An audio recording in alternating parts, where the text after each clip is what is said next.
Call व fail का तज़ाद हमारे माशरे का एक ऐसा नासूर है जो हमारे अंदर काफ़ी हद तक सरायत कर चुका है। इसके बायस माशरे में कई बुराइयां पनप रही हैं और माशरा एक मुसलसल गिरावट का शिकार है।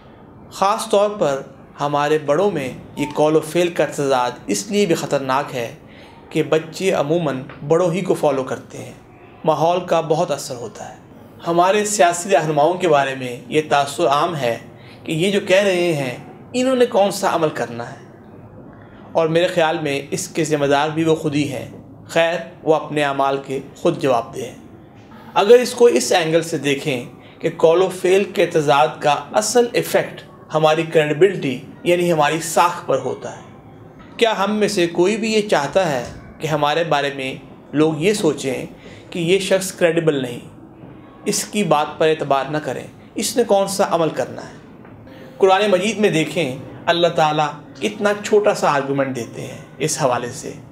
वो कहते हैं, क्यों वो कहते हो जिस पर अमल नहीं करते।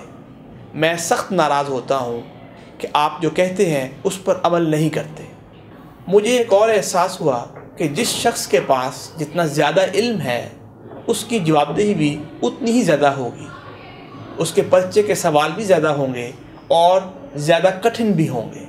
देखें, ज़्यादा इल्म के बायस जवाबदेही अकाउंटेबिलिटी कितनी बढ़ जाती है और हम अमूमन इसका एहसास नहीं करते। यानी हमारे दानिश्वर स्कॉलर्स उल्मा हज़रात को इस हवाले से मज़ीद मोहतात होने की ज़रूरत है, क्योंकि उनका इल्म एक आम आदमी से ज़्यादा है, लिहाजा उनकी जवाबदेही भी उसी तनासब से होगी।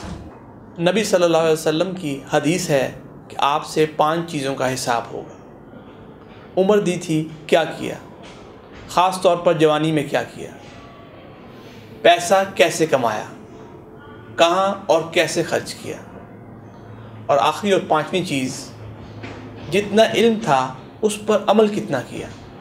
देखें कि 5वीं चीज़ पर कितना एम्फेसिस है। वेस्ट में अगर आप देखें तो आपको कॉल व फेल का तज़ाद करीबन ना होने के बराबर मिलेगा। वो सीधी और सच्ची बात करेंगे, ऐसा नहीं होगा कि कहेंगे कुछ और करेंगे कुछ। वो अलग बात है कि एक्सेप्शंस हर सोसाइटी में होती हैं। कॉल व फेल में तज़ाद का सबसे बुरा और फौरी असर औलाद पर पड़ता है। वो जब शब रोज़ अपने वालिदैन के रवैये में ये बदअखलाक़ी देखते हैं तो या तो ख़ुद इसका शिकार हो जाते हैं या फिर ऐसे वालिदैन का एहतराम उन बच्चों में बहुत कम या सिरे से ख़त्म हो जाता है। आइए कोशिश करें और अपने अंदर एहसास पैदा करें कि कॉल व फेल का तज़ाद एक बुरी सिफ़त है और इसका बुरा असर हमारी क्रेडिबिलिटी यानी हमारी साख पर होता है। और न सिर्फ ये बल्कि इसकी बदौलत हम खुदा के हुज़ूर भी मुजरिम होंगे।